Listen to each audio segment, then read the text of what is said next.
kebahasaan juga ya. Kalau hanya berupa rancangan saja, berupa kerangka saja, maka untuk kebahasaan itu tidak muncul gitu. Nah, berarti nanti selain kalian merancang teks editorial, nanti kalian juga mengembangkan kerangka itu atau mengembangkan rancangan itu menjadi satu buah teks editorial dalam 3 paragraf ya. Kalau misalkan kalian buat lebih, saya perbolehkan gitu. Tapi kalau di sekolah kan wajibnya 3 paragraf saja ya. Nah, tujuan pembelajaran hari ini berarti kalian yang pertama, kalian mampu menyusun argumen atau pendapat tentang isu yang kalian angkat. Gitu. Karena ini adalah teks opini. Berarti mau tidak mau kalian harus menyampaikan sebuah argumen tentang isu yang kalian angkat. Kemudian yang kedua, kalian baru menyusun rancangannya, menyusun kerangkanya gitu. Nah, untuk yang 43.3 yang maksudnya yang Bapak sendiri mempublikasikan itu sifatnya nanti opsional. Jika memungkinkan nanti kalian publikasikan, jika tidak memungkinkan tidak perlu, hanya diunggah di Google Classroom saja gitu. Nah, tentang 43.1 argumen, kan kalian harus menyampaikan sebuah argumen. Argumen dalam teks editorial itu ada 3, ada 5, maaf ada 5. Yang pertama, penilaian ya. Penilaian ini nanti mungkin agak membingungkan dengan yang jadinya kritik. Jadi saya jelaskan. Kalau penilaian, ketika kita menilai seseorang, yang dinilai itu apakah kelebihannya ataukah kekurangannya?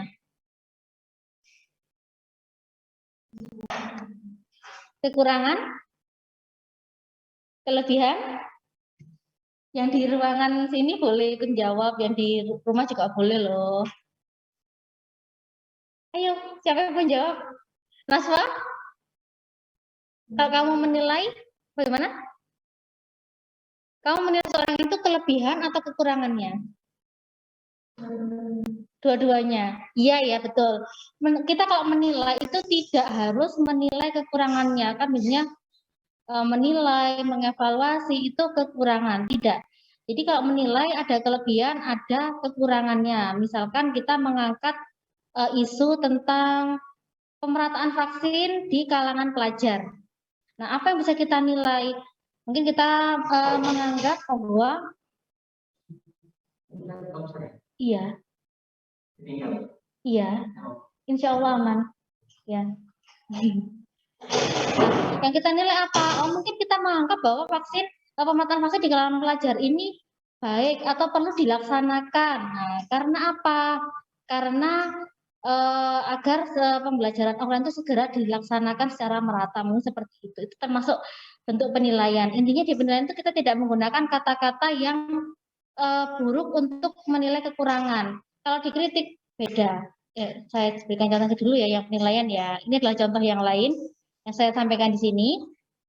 Pemutusan hubungan kerja atau PHK ini terimbas dari lesunya penjualan produk elektronik dua perusahaan raksasa asal Jepang yaitu Toshiba dan Panasonic.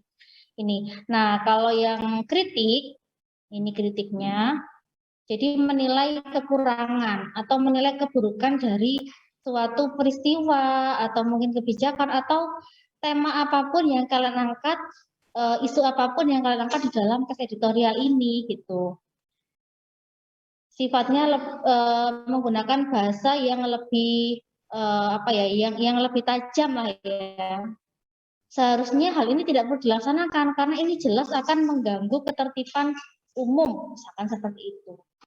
Itu yang membedakan kritik dengan penilaian. Kalau untuk 3 jenis argumen selanjutnya, insya Allah kalian akan lebih mudah memahaminya karena mudah kok untuk dipahami. Misalkan gini ya, Iki tak record berarti ya. perkiraan Masa ya. lali nyala Perkiraan saya mikrofonnya. kira-kira itu nanti seperti apa. Nah, itu gampang kan. Contohnya, seharusnya pemerintah harus melakukan tindakan lanjut atas kurangnya tenaga kerja dan Kan tenaga kerja yang tidak memiliki keahlian atau skill kan di ya. bidang Pasti industri cek iso tekstil. suaranya masuk. Lali katanya. Itu ini adalah prediksinya. Nanti kalian bisa mempelajari ini lagi sih di rumah. Saya maunya itu kita dalam satu kali pertemuan ini sudah bisa sambil merancang gitu. harapan. Harapan bagaimana sih harapan itu? Ya berarti keinginan kalian sebagai penulis itu apa?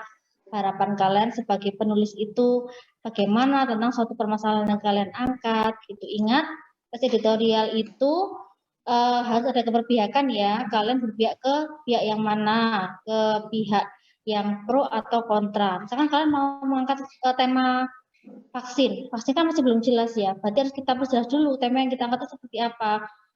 Mungkin tadi kita angkat tentang pemerataan vaksin di kalangan pelajar gitu. Kalian di pihak yang mana? Setuju atau tidak? Pro atau kontra? Nah gitu. Kalau misalkan kalian pro, alasannya itu apa? Kontranya itu apa? Nah harapan berkaitan permasalahan itu bagaimana gitu. Kalau kita ada di pihak yang tengah-tengah atau pihak yang netral, jelas kita tidak bisa menyampaikan argumen apapun gitu. Kita tidak punya argumen untuk mendukung, untuk menilai, untuk mengkritik dan sebagainya.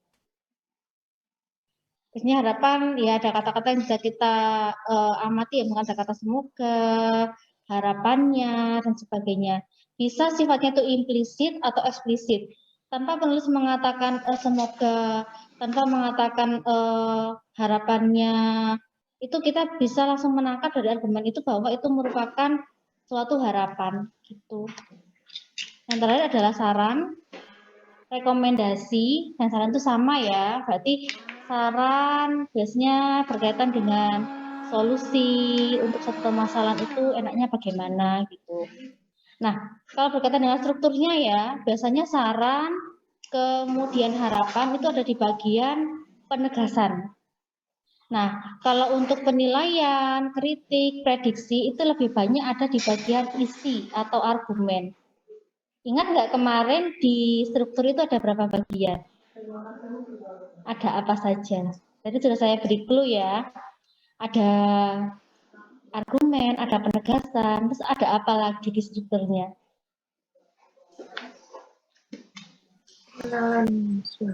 Ada pengenalan, pengenalan isu atau tesis ya. Ini ada 3 itu. Ada pengenalan isu atau tesis, ada argumen, kemudian yang terakhir ada penegasan atau penegasan ulang. Ini untuk jenis-jenis argumennya. Kemudian kita lanjut ke bagaimana sih langkah-langkah untuk menyusun teks editorial. Saya kira kalau kita mau membuat tulisan, itu langkah-langkahnya itu hampir mirip-mirip dengan teks-teks yang lain. Yaitu kita mengobservasi, kemudian menentukan tema, dan sebagainya gitu. Nah, cuma kalau di teks editorial, observasi kita itu kita lakukan dengan menentukan isu aktual gitu. Permasalahan yang saat ini ada di lingkungan kita, yang ada di masyarakat kita itu apa? Nah, karena ini kan adalah masih pelajar ya, masih anak SMA, jadi saya harap topik yang kalian angkat nanti itu tidak berkaitan dengan politik. Karena itu masih belum ranah kita. Kita masih belum matang untuk mengarah ke sana.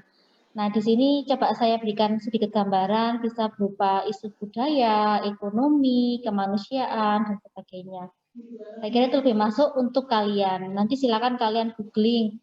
Kira-kira permasalahan atau isu yang saat ini sedang marak, yang sedang viral, itu apa ya yang berkaitan dengan isu budaya, ekonomi, dan seperti kemanusiaan, dan sebagainya.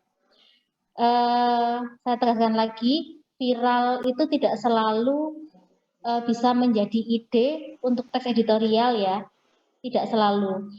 Kalau itu merupakan permasalahan nasional, permasalahan masyarakat secara umum, sifatnya fenomenal, kemudian apa lagi ya, menimbulkan perbedaan pendapat, itu boleh kalian angkat.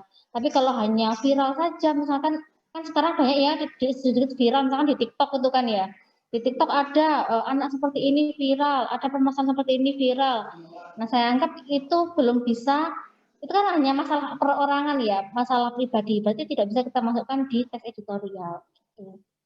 Kalau misalkan kita mengangkat tentang seorang selebgram yang tiba-tiba viral karena apa gitu misalkan, kemudian kita angkat di majalah atau koran Kompas, Jawa Pos, itu kan lucu ya. karena tidak sesuai, tidak merupakan masalah masyarakat secara umum gitu. Nah, kemarin yang saya contohkan untuk materi struktur dan kebahasaan itu tentang penurunan tanah di Indonesia dan beberapa negara yang lainnya. Berarti itu adalah permasalahan nasional, bahkan masalah internasional. Nah, kalau kalian sudah menentukan topiknya apa, berarti kita bisa lanjut ke langkah yang kedua. Oh iya, berarti tadi secara implisit saya juga menyampaikan ya, berarti kita harus menentukan tema yang kita angkat dengan sasarannya. Kita tuh mau menyasar siapa sih gitu. Karena kalian pelajar, berarti sasarannya ya tentang pelajar atau mungkin berkaitan dengan keluarga, remaja dan sebagainya. Gara-gara delok anu Mbak Rona. Kemudian Apa, yang ndelok kedua adalah apa? mengumpulkan Rizky ya? data pendukung Duduk untuk argumen kita. Di bagian tesis kita sudah menentukan tema apa yang akan kita angkat, kemudian Iya, apa? kita berpihak ke mana, pihak yang pro atau pihak kontra terhadap permasalahan itu. Nah, kemudian di bagian isi atau argumen, kita kan pasti punya alasan mengapa kita berpihak ke pihak A atau ke pihak B, seperti itu. Argumennya apa? Argumennya itu harus didukung dengan fakta-fakta yang ada. Jangan sampai kita berargumen, tapi argumennya itu hanya pendapat kosong, tidak ada fakta yang mendukung pendapat kita. Gitu. Berupa apa sih data itu? Banyak, bisa berupa misalkan ujaran dari seseorang yang penting, misalkan ujaran presiden, berarti berupa tulisan, nah seperti itu ya, atau audio. Kemudian bisa berupa gambar, bagan, tabel, dan sebagainya. Jadi data itu sebenarnya tidak harus berupa tulisan saja. Apakah data itu dari hasil googling saja? Tidak. Kan kalian data itu kalian lihat dari buku. Misalkan kalian membahas tentang kehidupan sosial masyarakat, kemudian datanya kalian dapatkan dari buku pelajaran apa ya, sosiologi misalkan, itu boleh kalian masukkan. Dan jangan lupa kalian cantumkan sumbernya. Dari manakah kalian mendapatkan sumber itu? Karena penting sekali. Misalkan kalau mengutip, kalian mengutip dari mana? Berarti ada caranya mengutip ya. Untuk sementara, oh ya, kan kelas 11 ada materi ini ya, karya tulis ya. Ada kan ya? Pandemi ada nggak ya? Maksudnya gini, kalau ada, berarti kan kalian sudah bisa caranya mengutip gitu loh. Bagaimana? Ingat atau lupa?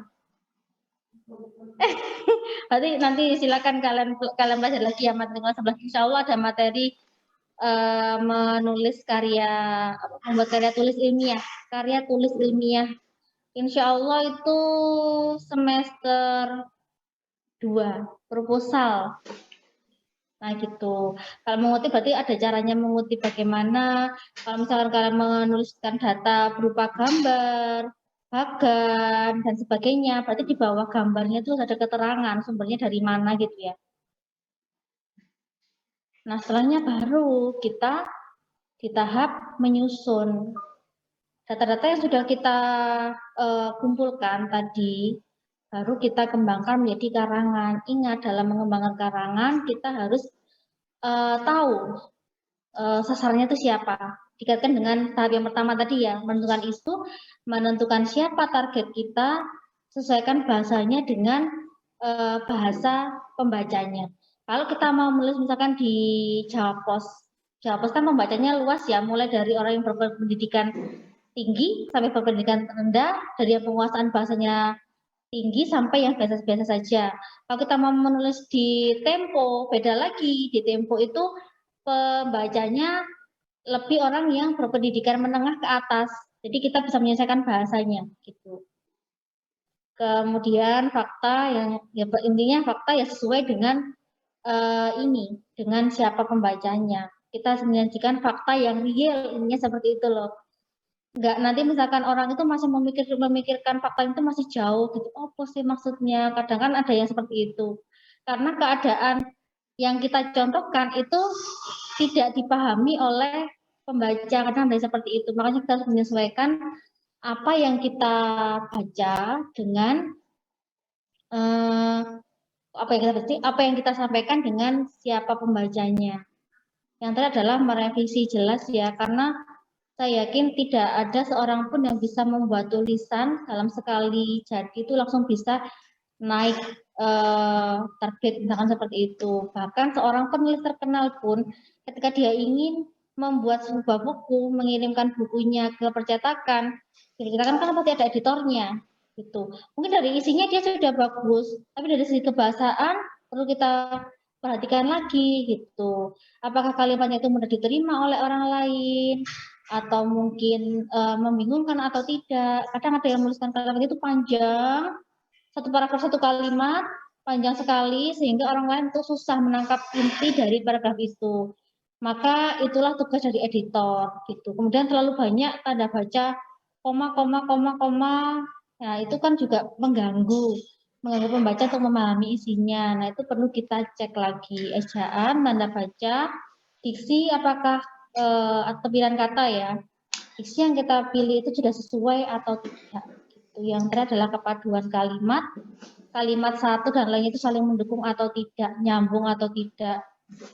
Saya sering menemukan suatu keadaan ketika dalam satu paragraf itu, padahal paragraf itu adalah paragraf eksposisi, tapi dalam paragraf itu, eksposisi tugasnya apa sih anak-anak?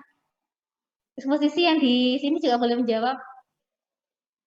Eksposisi digunakan untuk apa? Menjelaskan atau menginformasikan. Berarti hanya ada kalimat utama di awal, akhir, atau awal dan akhir gitu kan. Tapi dalam satu paragraf itu semuanya itu merupakan inti. Jadi orang-orang itu bingung untuk memahaminya gitu, terlalu padat. Nah, itu juga perlu kita pecah-pecah paragrafnya menjadi beberapa paragraf. Itu. Ini yang terakhir untuk langkah-langkahnya. Setelah ini kalian boleh mempublikasikan atau mengunggahnya di Google Classroom. Sampai di sini adakah pertanyaan? Mungkin yang di rumah mau bertanya, silakan. Berarti tugasnya hari ini. Tugasnya hari ini apa gitu kan? Saya hari ini menunggu Cynthia tanya soalnya. Tugasnya hari ini saya unggah di Google Classroom, nanti saya bukakan di sini ya. Kalian juga bisa langsung cek di GC. Oh iya, karena terlalu banyak ya tugasnya, jadi saya berikan waktu kalian mengerjakan itu panjang sekali, bisa setelah PTS kalian mengumpulkannya. PTS sampai tanggal berapa sih saya lupa. Sampai tanggal 29. Oh ya, berarti saya betul ngasih tanggal 30. Gitu. Saya harapkan hari ini kalian bisa membuat kerangkanya.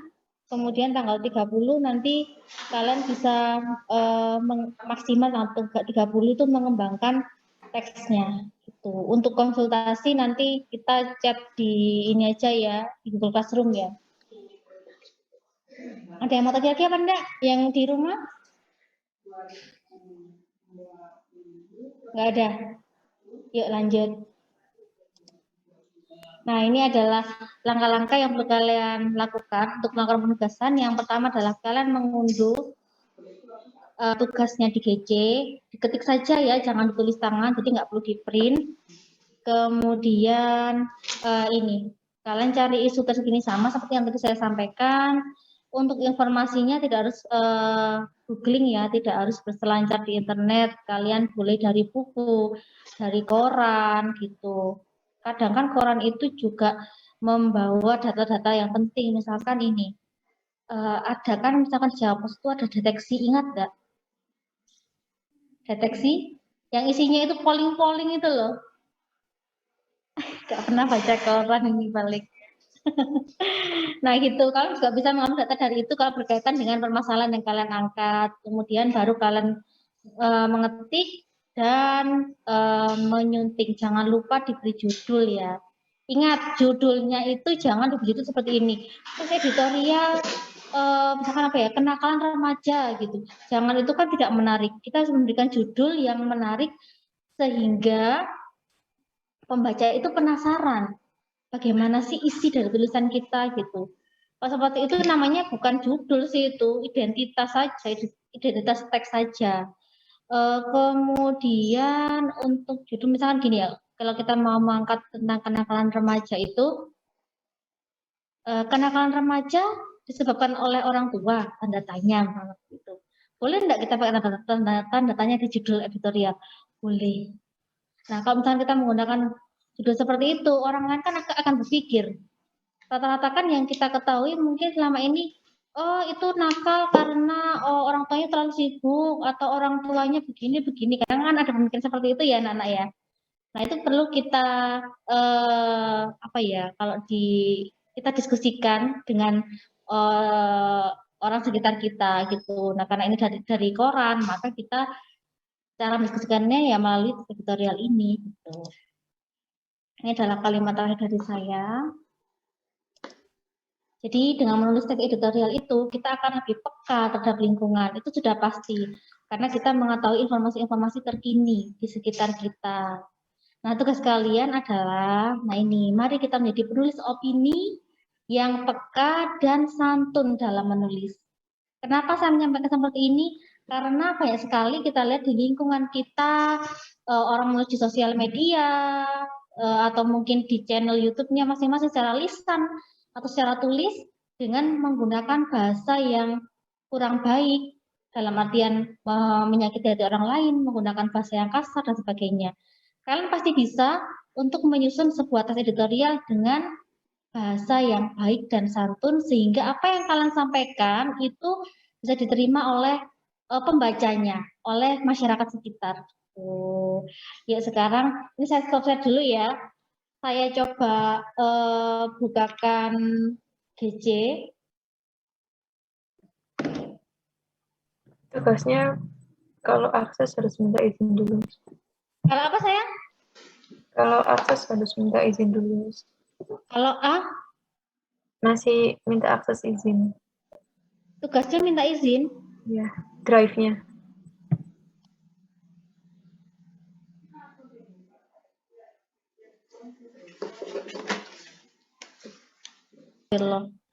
Kalau tugas, insya Allah sudah saya buat salinan untuk kalian semua. Tapi saya cek dulu ya.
Kenapa, Rek?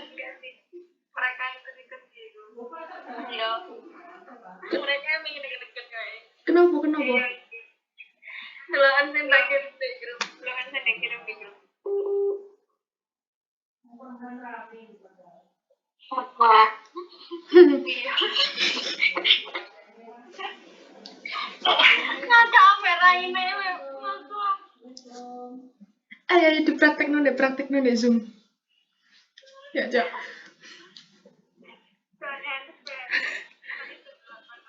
Iya sih. Wis aranan iki. Mau iya kan.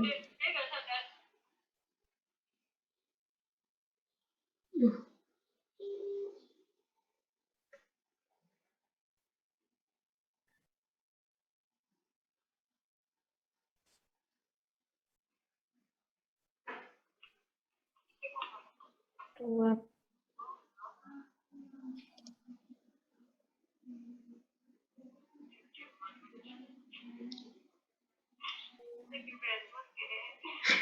PMS. Karena nggak nutupi. Oh, lagi menunggu. Drive. Ya, aku juga udah minta izin. Iya. Terus ada Mbak request, tapi nggak install.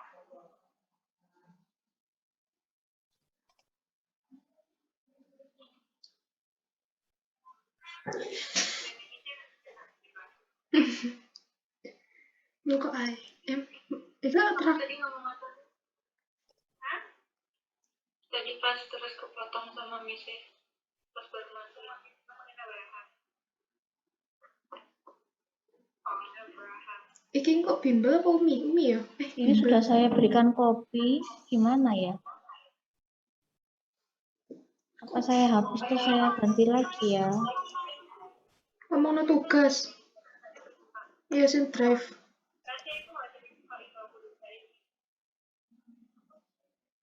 Drive?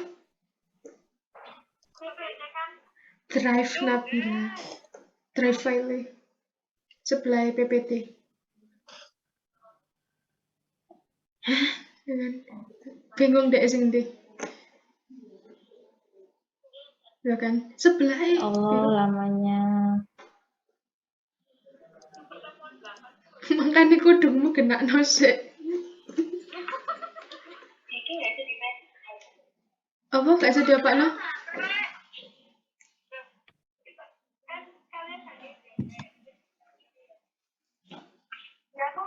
Kok di saya nggak ada pemberitahuan ya? Share or request. Ini mau yutok Zara. Drive file lho, Pi. Sebelah. Sudah jadi editor ini kayak kalian. Mana saya tahu. Kok di Bimbel nggak ada? Makanya. Coba Ini dia saya hapus dulu. tarian. Kok beda ya?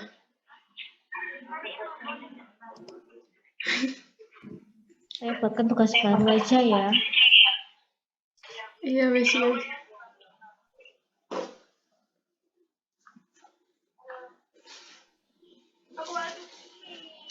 Apa? Ini mulai jam piro? Di chat. Oh.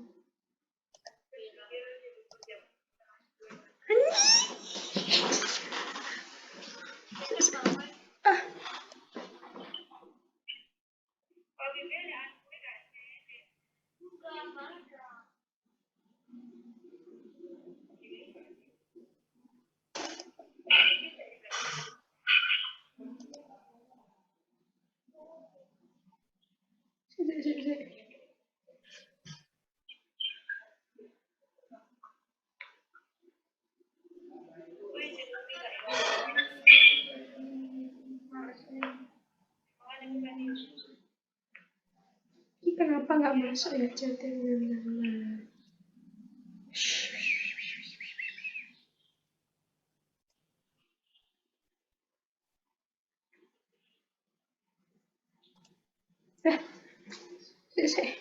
Rada aneh ini. Oh ya. Kenapa sudah bisa ya? Bingung saya. Apalagi saya. Bismillahirrahmanirrahim. Ayo.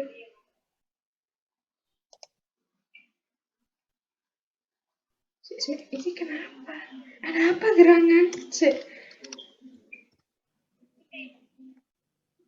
Suaraku masuk ah?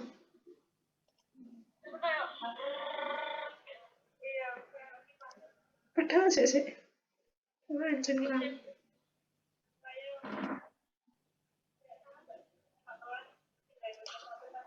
Coba ini yang kelas 12 1. Bisa enggak dibuka?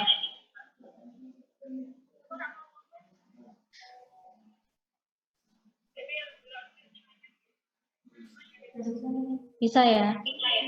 Oh, berarti kelas 12 saya gitukan juga. Aku tak metu tak. Ini saya buat baru ya, pertemuan 8.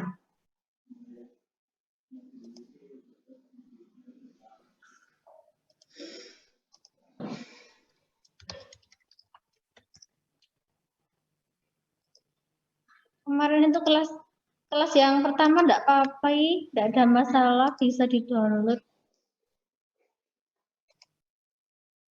Nanti materinya saya masukkan, ini darurat ya, jadi saya masukkan tugasnya saja.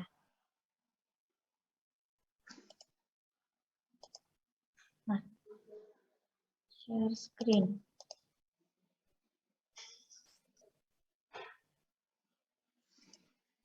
Di saya yang pertama muncul. Yang pertama muncul, ya enggak apa-apa, Ya. enggak apa-apa. Keduanya bisa. Kok lucu ya? Enggak apa-apa.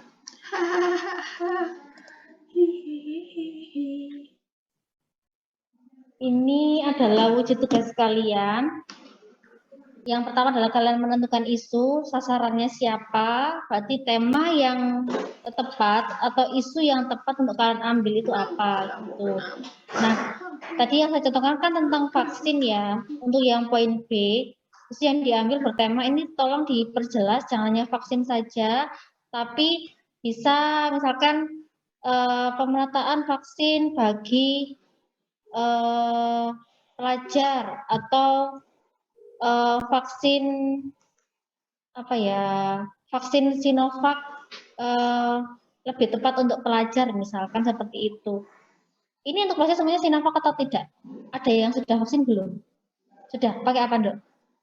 Sinovac, Pakai rata-rata jarum Sinovac ya suntik. untuk belajar ya. Nah, misalkan itu yang bisa kalian angkat. Itu. Kemudian untuk rancangannya. Nah, rancangannya di sini sudah saya berikan keterangan. Kalau data pendukung kalian itu berupa tulisan, kan misalkan kalau kita googling di internet itu kan banyak ya, satu halaman. Tidak mungkin semuanya itu akan kita angkat, akan kita masukkan di dalam tes kita. Berarti kalian kopas saja, atau mungkin kalau dari koran ya kalian foto gitu. Bagian yang menurut kalian itu bisa mendukung pendapat kalian. Datanya berupa apa? Kalau gambar ya silakan langsung dikopikan di sini gambarnya apa, sumbernya dari mana. Kalau link ya linknya apa gitu. Ini juga untuk argumen. Ini ada argumen penilaian, kritik dan prediksi. Kemudian yang di penegasan ada dua argumen, yaitu argumen harapan dan saran. Nah, untuk argumen penilaian, sebenarnya semuanya sih, sebenarnya kritik dan prediksi sama-sama. Datanya harus kalian lampirkan apa, sumbernya apa, gitu. Nah, di penegasan ini kita tidak perlu melampirkan sumbernya, karena kan ini dari pemikiran kalian sendiri, saran kalian itu bagaimana. Saya mau memperjelas di bagian menulis dan merevisi. Nah, kan kita ada 3 paragraf ya. Paragraf pertama itu tesis, paragraf kedua isi atau argumen, paragraf ketiga adalah penegasan. Nah, karena paragraf kedua argumen itu hanya 1 paragraf, maka ini bisa kalian pilih salah satu. Kalian mau mengembangkan penilaiannya kah, atau kalian mau membuat argumen kritiknya atau prediksinya, itu terserah kalian. Kalau lebih juga boleh, tapi perhatikan kepaduan paragrafnya. Kalau misalkan kalian di bagian isi mau 2 paragraf, boleh apa enggak? Itu terserah kalian, saya perbolehkan, tapi di sekolah hanya mewajibkan 3 paragraf saja. Jadi kalau lebih silahkan saja gitu ya. Itu saja sih yang perlu saya jelaskan. Kemudian judul tadi sudah saya jelaskan, jangan memberikan judul yang kurang menarik. Dengan judul yang membuat orang itu penasaran, tergelitik untuk membaca tulisan kalian. Kalau sudah disunting, silakan kalian unggah di Google Classroom. Sifatnya ini adalah individu. Boleh tidak sama temanya dengan beberapa teman tanpa disengaja atau mungkin disengaja. Boleh kalau temanya sama, tapi saya yakin tulisan setiap orang itu pasti berbeda. Lo sudah dulu mau 1 menit, ya gitu ya. Tulisan setiap orang itu beda-beda. Doa dulu ya anak-anak ya. Bismillahirrahmanirrahim. Rabbana anfa'na bima 'allamtana wa yanfa'na wa hasbunallahu wa ni'mal wakeel wa la hawla wa la quwwata illa billah. Dengan pertama Allah yang Maha Pengasih dan Maha Penyayang. Wahai Allah Tuhan kami, manfaatkanlah ilmu yang telah kami pelajari. Berikanlah ilmu yang bermanfaat kepada kami. Cukupkanlah Allah sebagai penolong dan pelindung kami. Tidak ada daya dan kekuatan kecuali dengan pertolongan Allah yang maha. Amin ya rabbal alamin. Saya pertegas untuk ininya dulu ya, untuk kesamaan tema boleh, maka kalian diskusi dengan teman kalian, temanya serupa itu boleh, tapi saya yakin untuk pendapatnya, untuk cara mengelola pasti beda. Baik, saya kira assalamualaikum warahmatullahi wabarakatuh. Selamat bekerja.